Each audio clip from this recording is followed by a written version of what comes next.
No doubt, every part of the country had actually felt the hurt of insecurity. And this reflects the fact that no state is free from the menace. On their part, government, both the federal and state governments, on their own have embarked on a series of challenges, kinetic and non-kinetic means to stem the tides, but the hydra-headed monster still seems insurmountable. Well, recently the Zamfara and Benue States decided to take a step further, charging individuals that can be licensed to carry arms as a new measure to tackle the persistent security challenges in their states. For Zamfara, four committees have been set up by the governor, and this includes Special Committee on Intelligence Gathering on Banditry Activities, Management Committee on Operations of the Community Protection Guards, Committee on Prosecution of Banditry-related Offenses, and State Security Standing Committee. So, can this be a solution? What is the criteria to know those eligible to carry firearms? These are some of the issues we will be deliberating on this episode of Nigeria Today. As usual, I'm Lydia Odijochi. Thank you for joining us and welcome.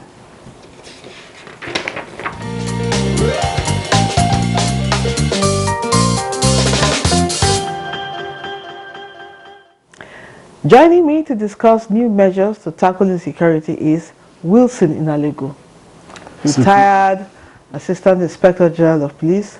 Welcome to the program. It's a pleasure for me to be here. Thank you for joining us. Thank you. We also hope to join Zamfara State Commissioner for Information, Ibrahim Dosara, if we can get our connections okay. When we're ready, we can join him when he's ready. Now, let me start with you. When the Zamfara State Governor said individuals should pick up arms, what exactly does it mean? Because a lot of people are interpreting it to mean different things. Well, I think what he meant is what he stated. I think it's a sign of a desperate situation. Obviously, the governor, I think, is very concerned about the deteriorating security situation within his domain, and felt asking the citizens to arm themselves could provide a solution. But that is like adding salt to injury, because when you ask yourself, what can that achieve? Will it stop the attacks? Will it act as a deterrence? And what kind of arms is he talking about? These are individuals that are armed with RPGs, general purpose machine gun, AK-47 and other and assorted firearms. Okay. Now, when you say the citizens should be armed, that's about the 19 local, the 19 Emirates, 500, that gives you 9,500 to protect their communities. And then the 200, I think, gas and all that. You see, in dealing with the issues of crime and criminality, intelligence plays a key role. Now, what weapon, what kind of training does he intend to give them? And within a short time, what can that achieve? Two, the weapon that the governor is talking about at most should be den guns, because that's the one that the commissioner of police, with the consent of the governor, can license muzzle loading, which is we call like a den gun. What can that do? It's like sending those individuals on suicide mission.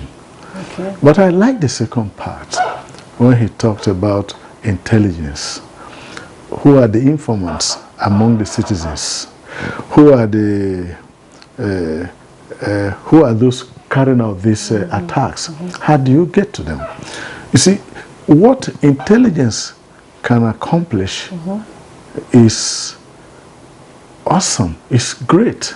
When you are able to have layers in your various communities, because those around can't feign ignorance. People go to market, people go to buy food. There are strange people all over the place. If you have intelligence, I think what the governor should emphasize, rather than creating monsters that will later consume the state, is those people can be utilized, those that are credible among them, for intelligence gathering among market women, among food sellers, among haircutters, even among headers, and all those who have opportunity, even hospitals, and all these people, not just normal hospitals, even native doctors, and all these people who can do this, people that have some kind of contact. Of course, the area councils, the hakimis, or the district heads and village heads, all these people are very useful. But when you arm them, because what we should be talking about is limiting arms in the hand of non-state actors. That's what we should be emphasizing, and that's the best practice. Even I think ECOWAS has this light arms and weapons program where you know they give incentives and people bring in their arms. I think we should rather than proliferate, we should try to limit weapons outside. And I think the security agencies are doing everything possible. But I tell you, if the our communities and the security agencies come together, they can accomplish incredible results. Okay. You know, you talked earlier about if the governor is asking the Inspector General of Police to give license to Commissioner of Police to license, and you now talked about Dane guns. Yes. Are Dane guns the only kind of guns that may be given out? For example, when I read a lot of books, I know about the Colt, the Magnum, the Beretta, these small handguns. Yes. Why did you mention the Dane gun? They fall to the classification of prohibited firearm. So you have the personal firearm, prohibited firearm, which are self-loading. You just put a magazine, you press the trigger, and it goes. But muzzle loading, you have gunpowder, and you load, and you see that stick, that bar, you hit it, you know. So but it is the Inspector General of Police, through the Commissioners of Police, that can give firearm license to cover double barrel shotgun, single barrel, and the police does not grant those licenses for self-protection. They are for gaming, they are for sports, they are for hunting, and so that's what that's what you can do. Now, is that sufficient to repel these vicious bandits? I don't think so. So what I think rather the governor should do is a more active collaboration with the security agencies, and thank God he's got very experienced officer who is his commissioner for security, the retired DIG, who is heading, who has been commissioner of police in various states and DIG and all that. But in such a case, you give such an experienced officer to make that input. But I tell you, when you look at the issues of security, the simple steps you take will accomplish incredible results, like I mentioned earlier. Just getting the village, the district head, or the ward head to have a security subcommittee, and the area council, and to make them active. Because when people talk about things, ideas begin to come.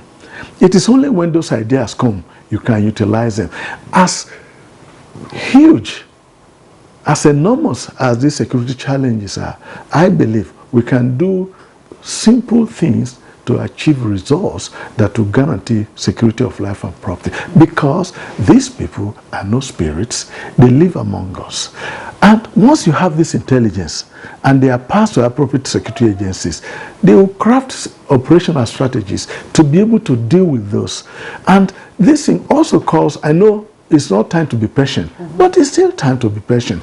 And when the governor can't say, look, police, DSS, military, civil defense, and any other security agency, I am going to give you logistics, I'm going to give you support.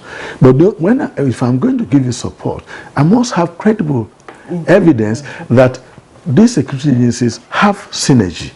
There is interagency collaboration, not any agency seeking vainglory, that any achievement coming in terms of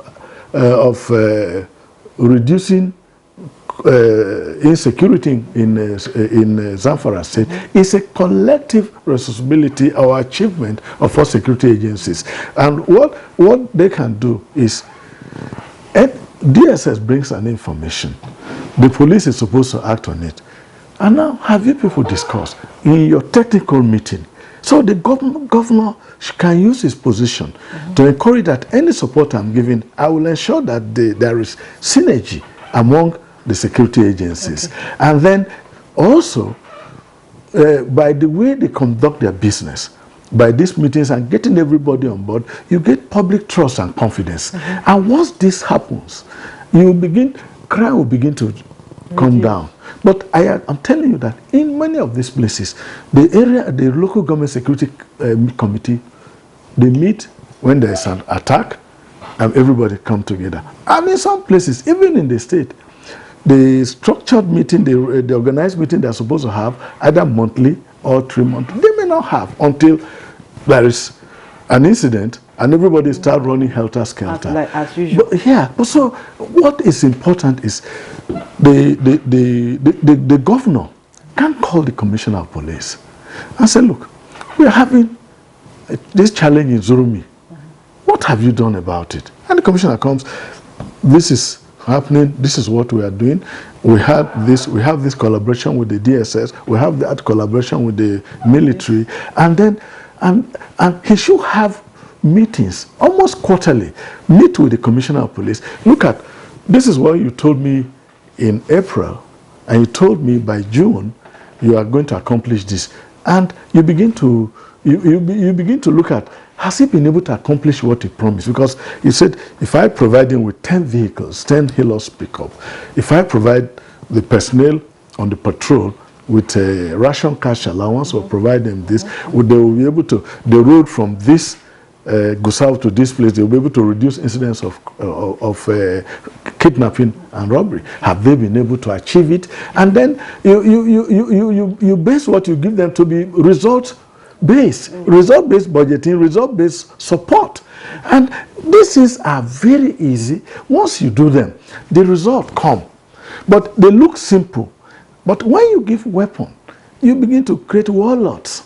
Because among these people, you don't know because even the simple vigilante that some of them become so strong, and from there they grow to become powerful. So it's important that our state governments encourage ward level security committee, district level or local government level, and they insist. So the things that come from there, they should now, these committees they have set up, there could be an analysis, intelligence analysis team among them. The DSS have capacity, the police SIB have capacity, and the military intelligence. And all this is able to. And once we have this organized approach, crime is going to drop without firing a shot.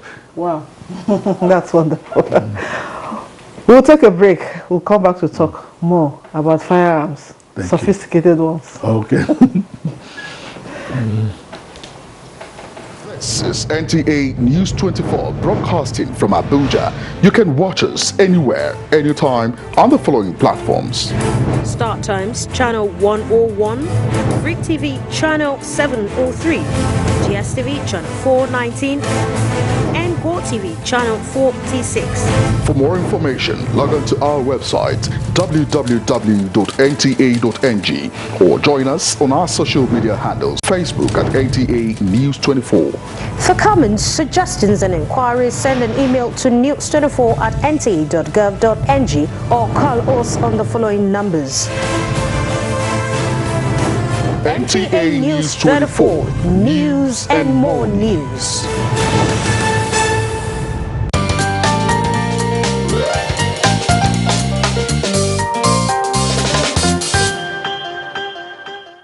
Welcome back. The program is still Nigeria Today, and the discussion is centered on new measures to tackle insecurity. My guest has been Wilson Inadegu, retired Assistant Inspector General of Police. Thank you for your insight so far. Now, what would be or is the criteria for eligibility to be given firearms? Yeah, I think in line with the Firearms Act, I think you must not be below 17. You must be above 17. Yes. 17 is too young. Yes. You must. Yeah, I think so. You mustn't. Some people say 18. I think, but I think the law says not below 17. Okay. 2. You must have a balanced personality. You don't. I mean, mental. You must not have a mental issues. Mental issues. And again, you must not have been convicted of a violent crime or threat to life in the past 5 years. And that is very important. And you must have good eyesight. So when you go, you should check that, so that when the target is ahead of you, you have bastard, you will not fire off. Okay. And so if you don't have criminal record and your eyesight is good, you are above 17, and you don't have mental health issues, and you have not been convicted of threat to life or any violent crime, domestic violence and the rest of it, they know that not intemperate manifestation of behavior. Hey, a very temperate, calm person. Now, despite efforts of government to fight insecurity, it seems the bandits are emboldened. They're getting bolder by the day. Why? What's giving them this? I think the various security agencies are doing everything possible. Yes, they happen. And when they happen, it's really unfortunate. But in bringing crime, there need to be more support. Maybe you need to give support in terms of vehicles, in terms of fueling, and all this to make them more mobile. And then, even the collaboration of various stakeholders. And I give you an example. Wherever you have kidnapping on the highway, for example, you are likely to see, ask yourself, how come is this area a particular area? Yes. Okay, we'll talk more on that. Let us see. Finally, we have established contact with the Commissioner for Information, Ibrahim Dosara. Thank you for joining us on Nigeria Today. Thank you. Thank you, my sister. Good evening. Good evening. Now, we want you to just tell us more about this latest development concerning firearms, people getting firearms to protect themselves. Yes, good evening, viewers. Like we have said in our statement, the government had tried several ways of ensuring security of lives and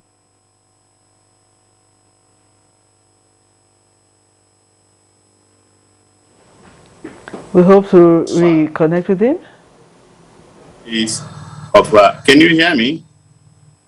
Go ahead. Okay, I said recently we have an upsurge in the activities of bandits in some parts of the state, particularly in some 5 local government areas, and all efforts by the security to curtail the situation is proving abortive, and It is the reason why the government feel it is necessary to step in by coming up with another process of ensuring security of lives and property so that people can go back to their farmlands as it is rainy season time, as well as ensure other people live in peace and harmony in the state. And this is why we felt that henceforth, let people prepare their minds to acquire weapons, legitimately owned weapons, to protect themselves against the bandits. And this, we said there are some processes that must be followed before getting or obtaining the weapons. Okay, let me ask you this.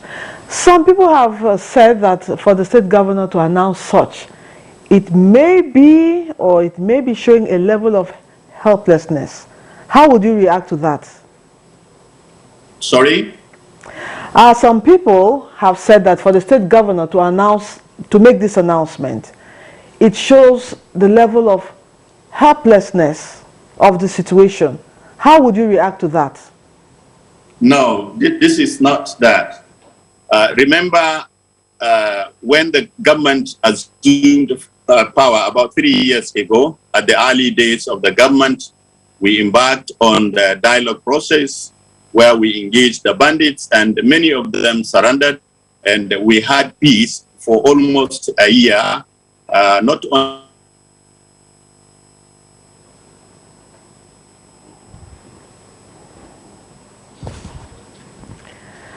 surrender, where His Excellency gave them ultimatum for 6 months, after which we engaged them by shutting down networks, communication networks, by closing down markets, restricting vehicular movements, and that has drastically reduced the power of the bandits. And we also tried as much as possible to engage other sister states in dialoguing, in also finding solutions to the problem.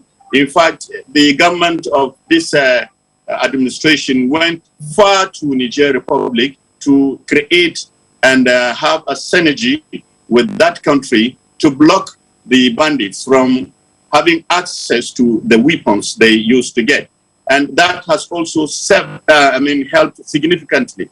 So it's not just one. This governor has been having the Zamfara state security at his heart, and ever since he assumed power, his wish is to ensure that insecurity is curtailed in the state. So it's not a kind of hopelessness. The government has been doing everything possible to ensure the security of lives and property. And we keep on doing that. Now, let's just round up. What would be your closing remarks? I think the issue of security is you have to adopt multi-dimensional approach. Not the only security agencies, but everybody has a role to play. And you've got to galvanize your entire public or communities, even without weapons, can play a critical role in terms of giving timely information to security agencies.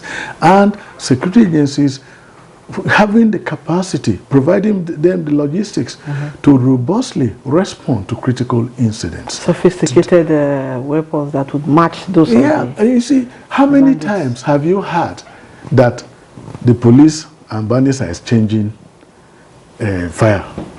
No. So you should be able to intercept. And when you have valuable information, you can storm even them before they even conclude. We've got to develop our intelligence capacity and capability. In that way, we'll bring it to the barest minimum. All right. Thank you so much. We hope we can do that without firing a bullet. Exactly, it's possible. Well, that's how far we can go on this episode of Nigeria Today, and the topic has been new measures to tackle insecurity. And our guests have been Wilson Inaligu, retired Assistant Inspector General of Police.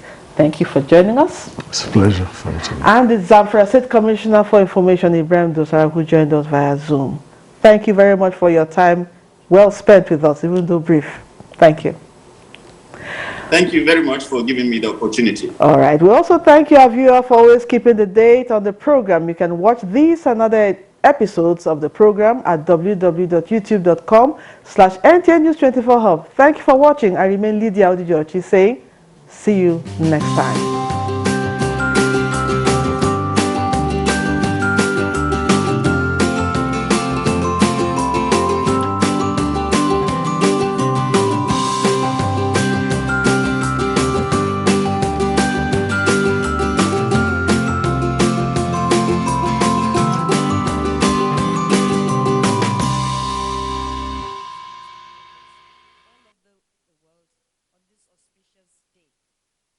I must also acknowledge that the past 2 years have been quite challenging for small businesses worldwide due to the COVID pandemic and the ongoing war between Russia and Ukraine, affecting small businesses. But I would like to use this platform to urge MSMEs to continue to persevere through these trying times as better days are ahead. Let me at this juncture congratulate all participants and finalists in the 5th National MSME Awards. You're all stars and winners for the sheer audacity to own and run your own business and playing by the rules. I also wish to thank all partners of the National MSME Awards from both the public and private sectors, the MSME Clinic Secretariat, as well as the entire MSME space for putting this amazing award ceremony together. Finally, on behalf of all MSMEs and our partners across the country, I would like to express our immense gratitude to His Excellency, the Vice President, for always being there for us and for providing leadership, encouragement, and all the support, which has brought tremendous innovation and transformation in the MSME space in Nigeria. Your Excellencies, I welcome you all to the 5th National MSME Award, and I thank you for listening, and God bless the Federal Republic of Nigeria. Thank you. And God bless you too for being such a worthy